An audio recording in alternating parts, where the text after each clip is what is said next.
Good afternoon, my friends. The doctor's in the house. Welcome to another episode of To Your Health with Dr. G. My name is Dr. Mark Gomez. Again, people call me Dr. G. And welcome again. Today I have a great group of guests today. We're going to be talking about the theme of when is enough enough, balancing self-care and caregiving. Again, my name is Dr. Mark Gomez. Again, Dr. G. You can follow me on Facebook, Twitter, and Instagram. My handle is To Your Health, Dr. G. Also, check me out on my website at www.drmarkgomez.com. This episode is brought to you by our exclusive sponsor, Gold Level, Orvos Healthcare. www.orvos.healthcare.com. So, today we're going to talk about balancing self-care and caregiving. But before we talk into that, I want to hit you with a quick disclaimer. The content of To Your Health with Dr. G is for informational and entertainment purposes only, and that the content is not intended to be a substitute for professional medical advice, diagnosis, and/or treatment. Further details can be found at https://www.toyourhealthwithdrg.com #disclaimer. All right, so we're going to talk about a topic today that's important to all of us, something that we can all relate to, balancing self-care and caregiving. We are born, we live, and we die. That is the quintessential human existence. But what defines those kind of things is our relationships.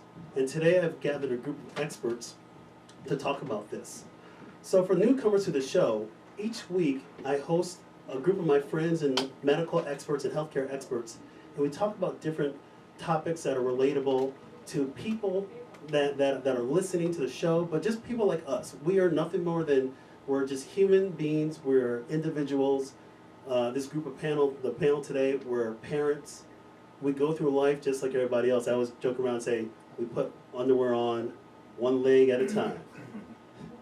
And what I want to happen today is that I don't want people to take away that healthcare practitioners are unreachable. Sometimes when we think about health and healthcare from the patient's perspective, there may be a thought that doctors and nurses are always at you from a full arm's length away. And really what we want to talk about is how to break down those barriers and talk about how can we build long-lasting health, longevity, vitality. And talking about self-care and caregiving is something that is innate to us. So what I want to do is I want to introduce my guests today.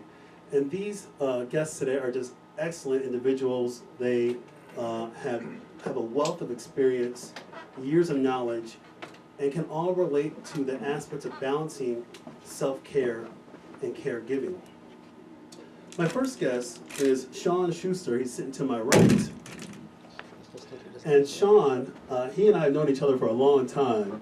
We actually played golf on a number of occasions, and our golf balls did not find the fairway. Let me be honest about that one. But I've known Sean for about a decade now, and Sean's been a great friend. He's an excellent professional. Sean is representing residential home care and hospice, and I've known Sean and his company and his brand for a long time, and Sean's got a wealth of experience on what it's like to be in the caregiving mode. So Sean, go ahead and introduce yourself and just tell us a little bit about yourself. Thanks, Mark. I appreciate the kind words. Unfortunately, our golf game hasn't got much better. Balls are still flying all over the place. It's bad. Yeah. But like Mark said, I'm the Vice President of Residential Home Health and Hospice here we're based out of Downers Grove, but we see most of our patients in DuPage County. I've been with residential for a little over 8 years now, and I really just have a passion about helping patients and giving back to the community, and really just making sure that that population that needs the help in the home, especially after they leave the hospital, gets the care that they deserve, and really trying everything we can, working in conjunction with our physician partners to make sure that those patients get everything they need. Excellent, thanks, Sean. Yeah, we're going to talk a little bit about home health in a little bit, and it's a topic that that everybody can resonate with, because the way that I see it, and I'm going to kind of paraphrase an old professor of mine who always said that there are two kingdoms when it comes to health and wellness. There's a kingdom of the well, and there's a kingdom of the sick. And a lot of time in life, we go back and forth from one kingdom to the next kingdom, from the healthy kingdom to the sick kingdom. But at some point, we end up buying our one-way ticket to the sick. My next guest is Mr. Chad Earl. And Chad and I, you guys met Chad last week, those that tuned in last week. Chad and I go back a long time and shared that story of, an embarrassing story of me in my underwear in Chad's locker room. I almost passed out the first time I met him, because I thought I was pretty good. And then I realized, I'm working out. I thought I was good, and then I said, man, I got to put in some more work. So, but Chad gave us some great insights on longevity last week. So I invited him back to talk about the balance of self-care and caregiving. So Chad, go ahead and introduce yourself to our listening audience and our viewing audience.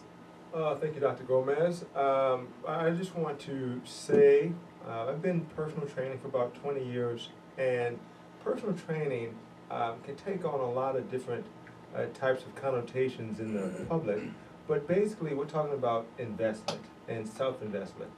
And some individuals might think that level of time that you would spend and resource on yourself to be selfish, but a healthier individual is an individual that can contribute more, provide more encouragement, provide more support for their family members, improve their leadership roles in their networks. And so seeing people that invest in themselves first has a tremendous value for their entire network and relationships as a whole. So I kind of want to speak on that and the importance of that over time. And we talked about last week about laying down a sound foundation. And that sound foundation in health is, of course, starting out by getting physical. Where are you at? You must establish the fact that you're not dying in order to then start living. Mm-hmm. My last guest here today is Mr. Larry Love, and I also invited him back from last week's episode. And Larry is just a great gentleman. He's a professional. He's an expert on really trying to find out the balance between self-care and caregiving. So Larry, go ahead and introduce yourself to our listening and viewing audience. Thanks, Dr. G, for having me on the show again. Again, my name's Larry Love. I'm a sports medicine specialist, and what's interesting about that is when individuals are rehabbing from an injury or they're going through a particular phase of rehab, they go through different phases of sometimes how they feel with depression, denial, other situations, maybe anger, but the last one is acceptance. And with that being said, it's important the care that's given to them. You also realize you're taking on their energy. So with that being said, I'm very interested to partake in this discussion, because the things that we take on as caregivers or providers is as well as congruent to what the athlete or the patient is dealing with. So thanks for having me. Thanks, Larry. So let's talk about this continuum of life. We are born. We are cared for after we're born. We're cared for until we probably get to our teenage, maybe early 20s. And then we have an investment and a realization, an awareness of self-care. Then we go through life and we start our careers, and then we may settle down and start a family. Then we have to start caregiving again. And then we go through life even more while we're trying to maintain self-care and caregiving for our kids. And at the same time, the generation before us is getting older. And at some point, that generation needs to be cared for. But then we go through life again, we get older. And then now, eventually, the tides turn and we start getting cared for as we end up towards the end of our lives. And I really want people to understand that we want to really set the foundation to, how do you want to define those last 10 years, if you had it? Do you want to define those last 10 years of living, if you had a choice, of living full with life and vigor and vitality, and going to birthday parties for your grandchildren, or going to celebration with your spouse? Or do you want to live those last 10 years in a hospital, sick, taking a lot of medications, seeing a lot of doctors?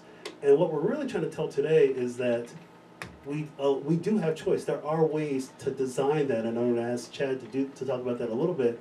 But I want to make sure that that the message today is that, yes, we are talking about broad topics. Self-care and caregiving are very broad, but we're going to try to give some concrete examples. Again, this group of people here, myself included, we're parents, we're professionals, we're sons, and I think we can all speak on that kind of volume, and this kind of talk resonates. So what I want to do, I want to start with Chad. And Chad, I want you to just kind of give me your thought on, like, how about when we start with some concrete examples, like, what does self-care mean to you? Well, Dr. Gomez, if I had to break it down into some objective aspects, I would look at it as a design that's looking to improve three basic pillars. It'd be your mental, emotional, and physical. And like you commented, when you start out in life, you spend a lot of time in mental development with education and getting emotionally molded through your parents and family relationships. And a lot of people say, bro, I really enjoyed my youth. And really what they're talking about is having a unique societal investment. When you look at kids, everybody in their immediate network is investing in them. Their teachers, their parents, their coaches, their ministers, everybody is interested in encouraging them. And then you get into teenage years and you try to find your passion, try to find your vision, but still, as a rural society, is supportive, and your physical health is kind of innate, and you're spending a lot of time in that front half of your life finding out a mental picture that you can really invest your talents in. And then when you look at that midlife, you start to observe some physical decline and some emotional changes as you lose that network that has invested so readily into you. And so in that midlife, you have to then switch from an enormous priority of mental development more into emotional and physical framing.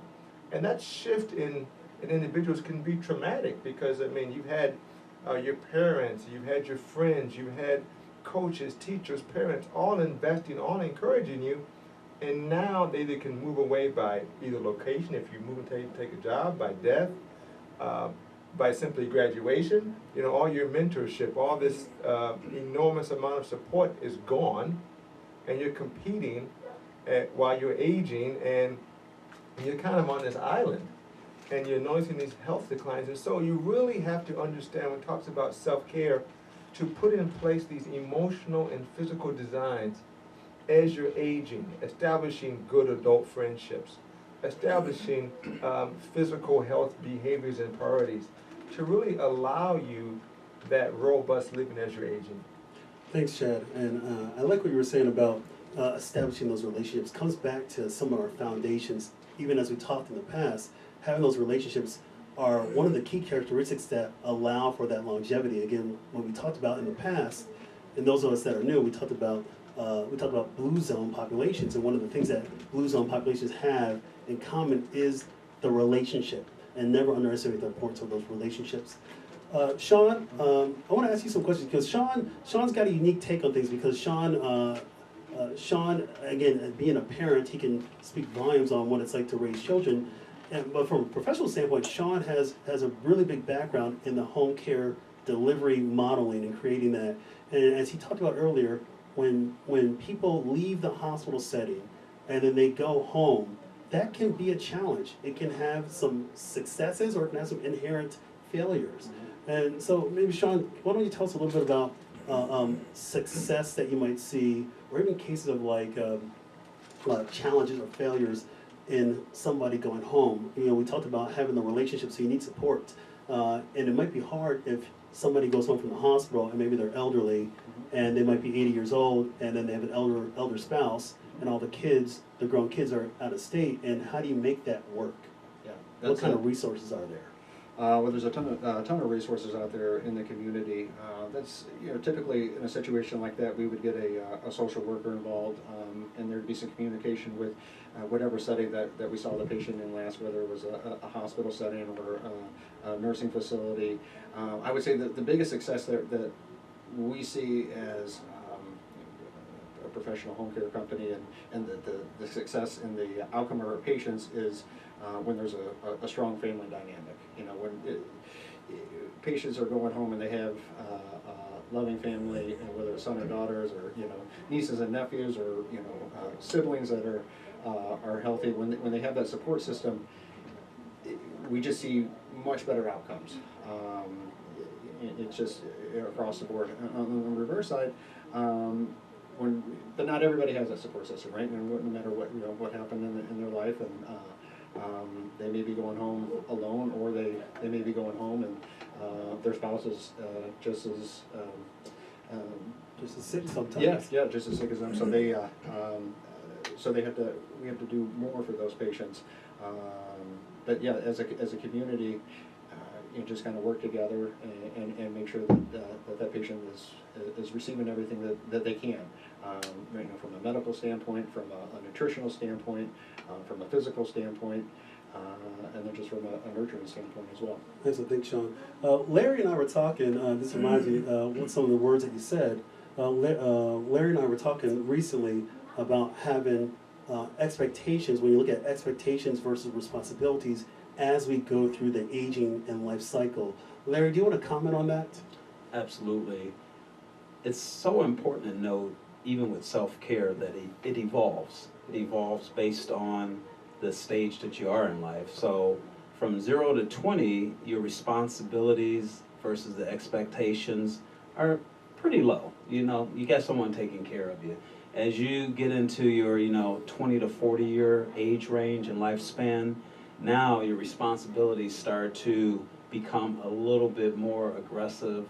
Your expectation of some of the things you want to do in life, evolve to a little bit more specifics. As we get to that 40 to 60 year range, now we begin to look at, hey, you know what? Some of the responsibilities may start to decrease just a little bit. You're expecting to maybe travel more, kind of lay a little bit more low with, having so much responsibility with the family. And then once we get to that 60 to 80 year range, and God willing that you're living, the one thing is we're expecting to have not a lot of responsibility, and we're expecting to, just kind of live a quality of life that if we need to be taken care of, somebody can do that. So I think it's really important to note that self-care it evolves based on the stage you are in life. Well, I want to give a little more couple kind of real world examples of self-care. So a lot of times when we think of self-care, we think of, all right, well, I'm going to go get a massage, or I'm going to get a manicure. But self-care can come in even more simpler forms than that. Self-care can just be those first 5 to 10 minutes in the morning that you have to yourself while your spouse is asleep and the kids are asleep still. And you just spend 5 to 10 minutes yourself in the bathroom. Not doing a number 2, not doing that. Where are we going with this? That's it. I don't know where I'm going with this, but follow me. Actually, I do know where I'm going with this. But those 5 to 10 minutes yourself where you can actually just really properly set the tone for your day. Reading a book, going for a walk, practicing mindfulness, listening to that favorite song that you have that you never get a chance to listen to. Something just waking up 5 to 10 minutes earlier can really set the tone for your day, and that is an example of self-care. Chad, you want to comment a little bit more on that? Yeah, because I think people, when you say these terms, it's kind of esoteric, and somebody's like, I'm not sure if that pertains to me, do I understand? And at the most basic level, self-care, it starts with your narrative. What do you believe the day holds for you, and what do you believe you can add to it? Are people against me? Are people for me? So they're going to be positive. Am I going to get healthier? Do I have loving relationships? Do I not? And then no matter what the day presents itself with, you're taking the stimulus a certain way. And so, like you said, reading a book, taking in a proper meditative position. I do that a lot because the research does show that most of stress is perceived. Things happen to every single person, but for some people, these routine occurrences are traumatic. And other people are like, you know what, hey, I got in a fender bender, but I'm okay. Some people, oh my God, my car, I don't know what I'm gonna do.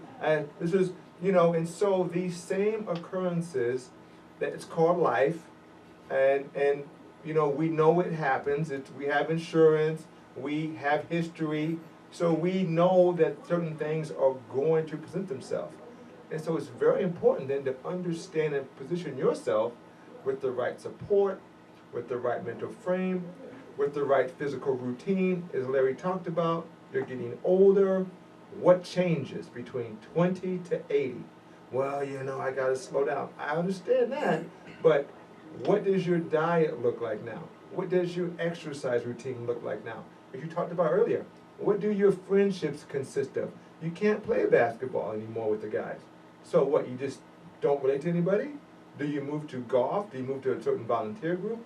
And so these are all things that when we talk about self-care, as Larry said, and it evolves, your whole structure needs to shift to accommodate and maintain your happiness. So, Go ahead, yeah, Chad. so I kind of like what you said there, where, before we got in here, talking to you, when I hear self-care, you almost think of it as a physical thing. You want to take care of yourself physically, but from listening to you, it sounds like self-care is more from emotional and mental state. Yep, no doubt. Well, I think the two words that I think about to really describe it in our lives: vulnerability versus resilience. No doubt. And I think those words are very, very powerful. And it's a fact that those individuals that are either find themselves to be resilient or vulnerable based on their medical conditions, that can affect your overall survival, your overall longevity. And so we want to hopefully help people make sure that they have those resources in place to have that foundation of resiliency. Otherwise, when they get vulnerable, more things are going to happen. We know statistically that when you're in your 40s to 60s, that's when a lot of disease burden starts to happen. And some of the gentlemen have already alluded to that. But things like diabetes, things like hypertension, things like stroke, heart attack, those kind of things happen when you're at your most vulnerable. And as Chad was saying earlier, you have your parents that may be dying when you're in that age range. You have your kids moving off to college. And now you have chronic disease burden coming in. And it's for those individuals that have that resiliency that will do the best. And it goes back to, as we're all saying, relationships. Get your physical. What is your plan? What are your resources look like? And I think that's going to make a big difference when we do it. Let's talk about, on the flip side of self-care, flip side, caregiving. Larry, what does caregiving look like to you? Yeah. Caregiving is very intentional. And besides it being intentional, there is a resilience that's associated with caregiving. Life happens. And when life happens, it doesn't tap you on the shoulder and say, hey, life is going to happen at this time and this date. So the caregiving that we see, that I may see in the clinic, is really pretty amazing, because the people who are providing the caregiving, it's a huge sacrifice. And it is as well as a physical challenge, it's a mental challenge as well. And that mental challenge can be very stressful at times. And the stress that's associated with that may lead to some of the chronic disease challenges that we're talking about on the show. Overcoming that takes awareness from someone else seeing, say, hey, you know what? I see you're a little stressed. Have you thought about this? The aspect of caregiving when you're dealing with different age populations is also something that we want to look at, because caring for someone that's young versus caring for someone that's a bit older, that creates different challenges. So I want to point that out. Chad, what do you think caregiving is? How would you kind of define that, or how do you foresee it? Yeah, I think as Larry pointed out, people tend to forget that your most dominant state of natural caregiving is the parental mode. And there's a reason why, kids don't get their, anabolic hormones till teenage years, right? They build up a 12-year stockpile of emotions that are positive, so you don't kill them for the 5 years before they go to college. And it's difficult when you're caregiving for a parent, because there is no emotional return on all of that you're giving. You're in your late 40s and you're taking care of somebody who's maybe slightly depressed, maybe have lost function, and you go see them and they're negative.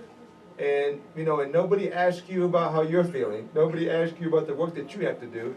It's always, you took too long, you're late, you should have been here. You're like, oh my God. Whereas at least your kids, you know, they're inherently selfish, but they have moments of that angelic, you know, I love you, Daddy, they hug you. You're like, you know what? You know what? All this sacrifice, I feel good for 10 seconds. So, you know, it's worth it. And so I would say, my most successful adult caregivers plan time that they get emotionally renewed. It's not just slavery out of guilt. I gotta go see Mom.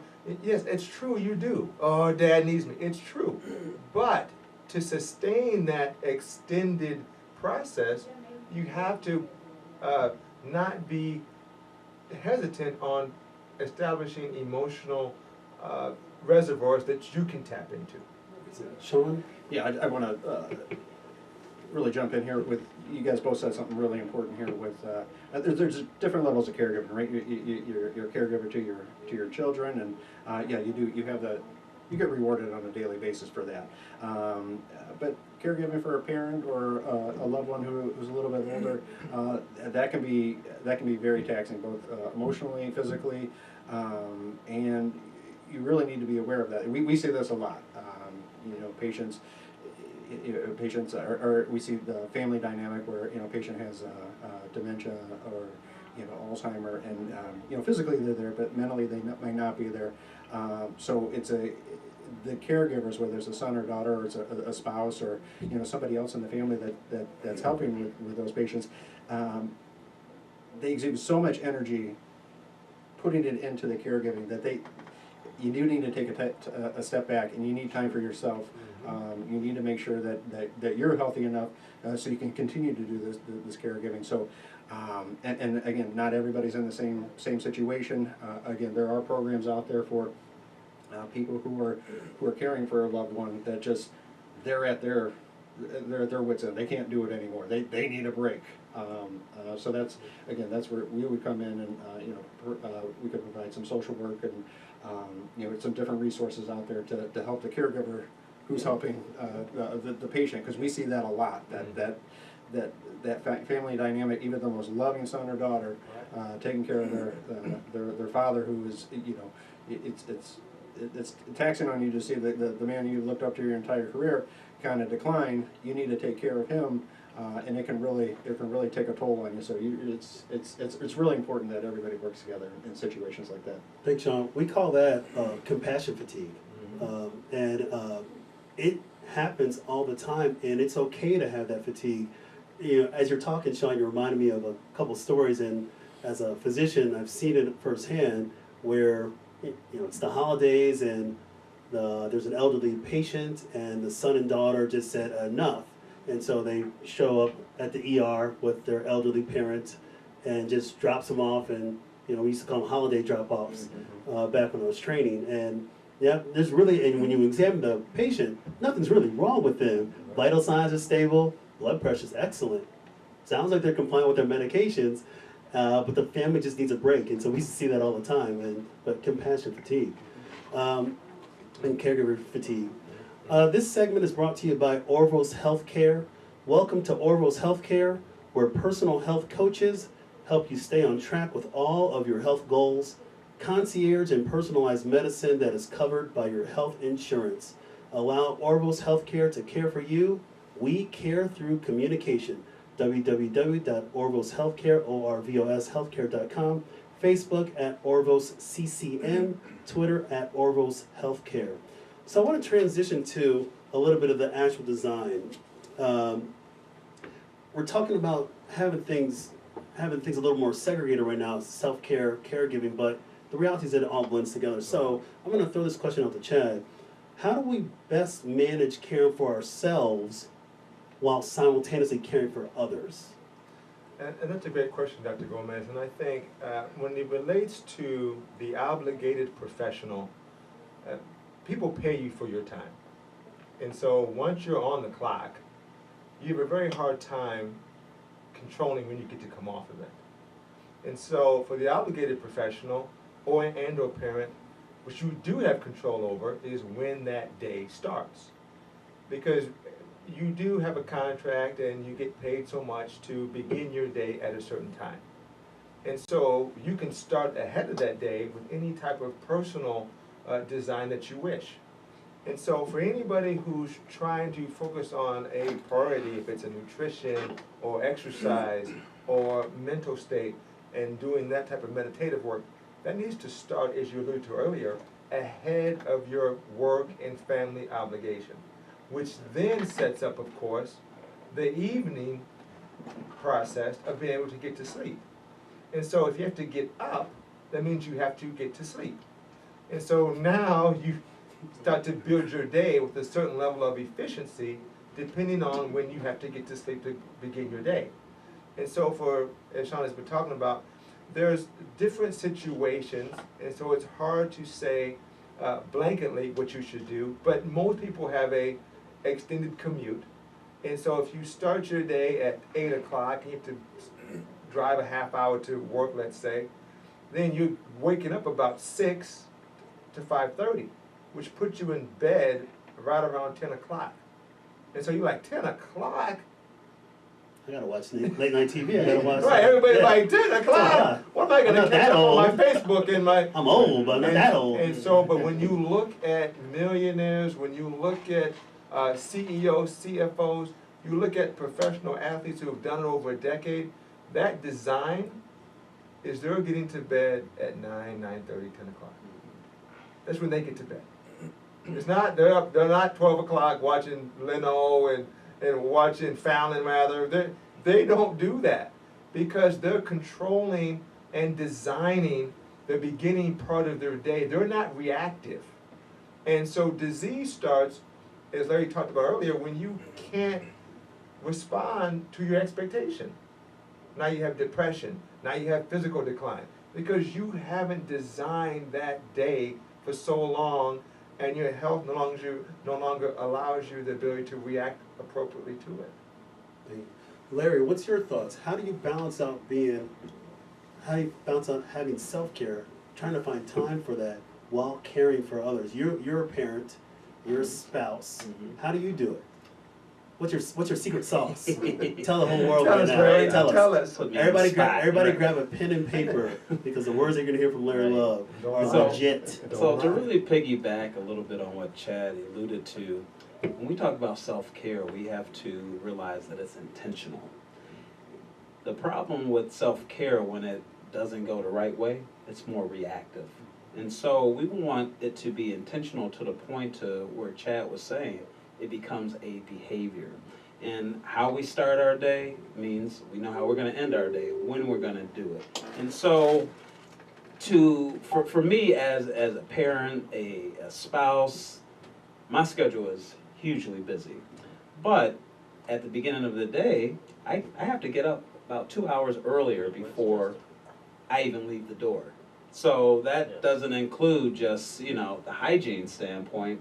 It's the focus standpoint. It's the putting into order, okay, which traffic route am I going to take? What am I going to do to alleviate stress? If my day should happen to change some type of way, I've already mentally prepared for that. And I can't just reiterate enough, it goes back to intention. Don't be reactive, be very intentional about everything you do. It's so funny that people used to laugh and say, oh my gosh, this person writes down their plan for the day, but guess what? That plan keeps you on track. Mm-hmm. That plan allows you to make those phone calls. That plan allows you to check on a wife, check on the kids, and it keeps you on track to the point of accountability. Most self-care becomes dysfunctional when there's a lack of accountability, and that's where people get into trouble. When we talk about accountability from a lot of things in life, I mean, that's a theme across any kind of business, any kind of career path you're on. And that accountability, of course, is important when it comes to your health. Mm-hmm. One of the things that we talked about in the past is having that foundation, going to see your doctor, get a physical, because when you know the vulnerable stages are going to come, you need your physician to be there for you to back you up. Sean, what's your thoughts about balancing out You know, you're a very busy man. Again, I know Sean for a long time. You're a very busy man, but you're a parent, you're a professional. How do you balance out self-care and caregiving at the same time? Yeah, it's always evolving, and I'm trying to get better every day. But I think one of the biggest things that I've done really over the past year is just to try to be present. So when you're, you know, we're all busy individuals at work, and Larry, you put it very good, or very well, that you're, to stay on track, you got to have a plan. You got to stick to that. You got to, you know, when are you going to make that call? I'm going to make that call at 10 o'clock because that's when I said I was going to make it. And you try to be a little bit more proactive. But when you get home, try to shut it off. You know, try to be present with your kid, and that's kind of the thing that's really I've been trying to evolve over the past year, because I used to bring work home with me all the time, emails, phone calls. You know, caregiving, you know, in my profession is a 24/7 a job. I mean, patients are there. We see patients 7 days a week, and sometimes we see them late at night, and issues arise, and you got to be prepared for that. But when I get home, between 5:30 and 6, I'm there for my kids, and I try to not worry about the emails, not worry about the phone calls. They'll be there in a little bit. You know, every once in a while I'll check in, make sure there's an emergency, but just being there with them. And then, you know, also one of the other big things is, and one of my mentors taught me this, is you know, when you're with your kids, get down with them, get on, you know, they're smaller, you know, get down with them, talk to them, you know, play with them, get down on their level, but just be there for them, not just physically present, but emotionally and mentally present. You know, ask about what they did at school today. Ask about what they, what was the best part of the day. You know, another big thing that has really helped over the past few months is, you know, my son he's 4 years old, and bedtime's not very fun for him, right? He doesn't want to go to bed. Sounds like my daughter, by the way, my 6-year-old. Bedtime is definitely not fun. And he was, no matter what we did, you know, put him down in one bed, put him down in our bed, you know, he was always running around. You know, so one of the biggest things that my wife and I do is we just spend time with him, you know, lay down in his bed with him, talk to him, you know, shut off all the devices, shut off all the lights, and just lay there with him.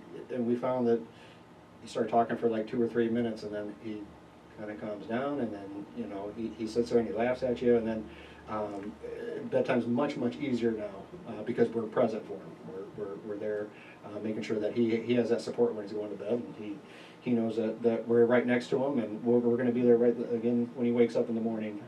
So those are some of the things that I do to balance the work-life balance. Excellent. Some of us do have, and this is real talk, some of us do have a hard time shutting it off. I can speak volumes on that. With the advent of the electronic medical record, yeah, I have to sometimes bring stuff home, but I make it my obligation to not do it while my kids are still awake. I try my darnest. But the challenge of that is, the downside is that, yeah, they may cut into my own time after they go to sleep. I might have to log on and fire off a couple charts for, you know, 45 minutes or an hour. That cuts into some other time, you know, marriage time, recreation time. Maybe I want to read a book or read the latest comic or whatever is out there, bestseller. But that cuts into that time. But I'm willing to take that on knowingly. Again, to talk about accountability, I'm willing to take that on because I want to be there for my kids. And if I may add a point, is Larry talked about, the truth be told, professionals, you know, you get paid for your time, you invest in your time, and a lot of us, when we come home, you know, we're tired. Yeah. You know what? I don't want to give right when I walk in the door. You want to wrestle? Right? You Right, can't say you want to wrestle Daddy, right now? review my homework, Daddy. Look at my, you know what? I just worked 10 hours, kid. You know, like, I need a little time for Daddy. But knowing they're also going to be asleep in 30 minutes, if I don't hit the door with a certain urgency and energy, then that time is lost. And so as Larry's talking about, as Sean is talking about, you need to, as a professional person, imprint the right food, the right mental state, and so you can give when it's called on, as you're pointing out. Yeah, you could do medical records when you come home, that patient is fresh in your mind, but you know your kids are gonna be asleep in 30 minutes. Yes. So if you don't get out of that office, get to the house, spend that 30-minute time with the family, with the child, versus staying at the office, when it's easier, it's fresh, you can do it, knock it out right away, and then come home and say, oh, what's going on, baby? How's the day? Oh, well, you missed it. Oh, well, I mean, so we know the games that we could play as professional, bread-winning individuals. And so it is intentional. As Larry's saying, you do have to carry this accountability. And so you can be whole and maintain this as you're aging and moving between different life frame expectations. All right, gentlemen, we got about 5 minutes left. So what I want to do is I just want to kind of get your final thoughts on various things. But I call this section the assessment plan. I coined that last week. I didn't coin assessment plan in the medical standpoint, didn't you? but just on my own show, I coined that the assessment and plan section, where we kind of summarize and give a couple take-home points. So I'm going to start with Larry. Larry, if there's 3 take-home points that you can give people, the people that are listening to us or watching us, what are some 3 take-home points that people can utilize right now as far as trying to balance out self-care and caregiving? That's an excellent question.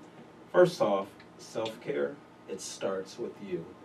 A lot of times, self-care for others means, okay, what am I going to do for everyone else? Self-care has to be intentional and direct about starting with you. The caregiving aspect is, there's a difference between convenience and comfortable. And it evolves. And once you know that there may be a point that your caregiving may be uncomfortable, you need to kind of reassess that. If it becomes so uncomfortable to the point where it's throwing off your day, throwing off your normal, lifestyle, just see the right professional. And the right professional can sometimes mean, hey, I need to see a personal trainer, get my exercise on. I may need to see a massage therapist to get, some recovery going on. I may need to just talk to a life coach. But as you said, my health has to come first, and that starts with getting a physical. You have to know what you have in the tank before you know how far you need to go. And that's what's really key about self-care and also caregiving. Excellent. Chad? I look at self-care and caregiving like a photo, kind of like a photo. And the same content can be there, but if that camera's not in focus, nothing is clear. It's only when you start to have a priority and say, you know what, I'm going to take a picture of this, then the background self-selects. And as Sean is saying, a person, different people have different resources. And for some people, they can handle taking care of an aging adult parent. Their boss is flexible. They don't commute that far away. They have kids that are healthy. They have supportive spouses. Other people, their mix is not the same. And you may have to provide that same level of outcome as the next person, you may require 2 or 3 additional resources. And so you don't have to apologize or have guilt because your picture is not the same as the person next to you. Take an inventory. There's resources available. Put your personal plan in place, understand where you need help, and recruit those individuals either through professional or relationships to help you augment what you need. Excellent. Yeah. Sean? Those are all great, and I kind of want to really expand on those. The more from a caregiving standpoint, put yourself in the person's that you're caregiving for, their shoes, whether it's your kids or whether it's your parents. Put yourself in their shoes, because what's important to you might not be important to them, and it's really important in the caregiving process to making sure that you understand the needs of others. And I kind of alluded to it before. You always gotta be present. Wherever you're at. I do this. I gave the examples of my kids, but even at the office, walking from my office to get a cup of coffee. Somebody stops me and asks me a question, and they want to talk. You got to be present. I'm not worried about the cup of coffee or the 3 phone calls I got to make when I get back to my office. You're in front of me now. You're the most important person. So be present no matter where you're at. And then don't overlook the little things. You know, again, back to the, with your kids, it might be little to you, but it might be everything to them. Right. You know, so like my son with his trucks, they're like, Enzo, we played trucks all day long, but that's all he's got, so that's really important to him. So little things to you may not be little to other people. Thanks, Sean. And my lasting thoughts are just that every day is an opportunity to do something positive for your life, to do something positive for your family. We're blessed to have these opportunities. And so I don't want anybody to take anything for granted. Yes, we understand that there's time constraints, you're occupied, you've got a lot of things to do. We understand that at this table, but if we can do it, it sounds like a cliche, if we can do it, you can do it too, but it's true. Surround yourself with the people that can support you and get you through the challenges in life. No doubt. Because you will get your happiness, you will get that time back for yourself. So I want everybody to just be well. Thank you again. I want to just say my guest, Larry Love. Larry Love, excellent gentleman, owner of Total Body Wellness and Performance, www.totalbodywellness.net.